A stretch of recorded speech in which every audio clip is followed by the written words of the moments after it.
அனைவருக்கும் வணக்கம் நண்பர்களே. நம்ம இன்றைக்கி என்ன வீடியோ பார்க்குறோம்னா, இது ஒரு முக்கியமான வீடியோ கடைசி வரைக்கும் பாருங்கள். இது எல்லாருக்குமே ஒரு பயனுள்ள தகவலாக இருக்கும். எங்கள் அம்மாவுக்கு ஒரு 6 மாதத்துக்கு முன்னாடி ரொம்ப முடியாமல் இருந்துச்சு. அப்போ நாங்கள் பாண்டிச்சேரி ஹாஸ்பிட்டலில் வச்சுருந்தோம். ஆப்ரேஷன் பண்ண சொல்லி அட்மிட் பண்ணியிருந்தாங்க. 10 நாள் போல் இருந்துட்டு எங்கள் அம்மாவுக்கு 3 பாயிண்ட் தான் ரத்தம் இருக்குன்னு ஆப்ரேஷன் பண்ண முடியாதுன்னு அனுப்பி விட்டாங்க. தண்டுவட பிரச்சனை.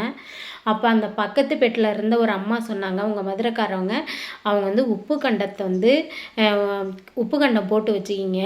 அதில் ஒரு டெய்லி ஒரு 3 பீஸு 4 பீஸு கம்பியில் குத்தி நெருப்பில் சுட்டு வெறும் வயிற்றில் பல் விளக்கிட்டு அதை மென்று சாப்பிடுங்க.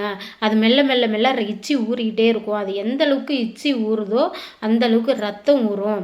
அது மாதிரி கறியை 3 பீஸு 4 பீஸுன்னு வெறும் வயிற்றில் நெருப்பில் சுட்டு நீங்கள் அப்படியே கடிச்சு வெறும் வயிலே சாப்பிடுங்க. சமைச்செல்லாம் சாப்பிடக்கூடாது, அப்படியே சுட்டு சாப்பிடுங்க. அது மெல்ல மெல்ல அது எந்த அளவுக்கு மென்று சாப்பிட்றோம்ல அப்போ இச்சி ஊறும்ல அந்த அளவுக்கு ரத்தம் ஊறுன்னு சொன்னாங்க. இது கண்டிப்பாக நாங்கள் ஃபாலோ பண்ணுறோம். நீங்களும் ஃபாலோ பண்ணுங்கள் நண்பர்களே.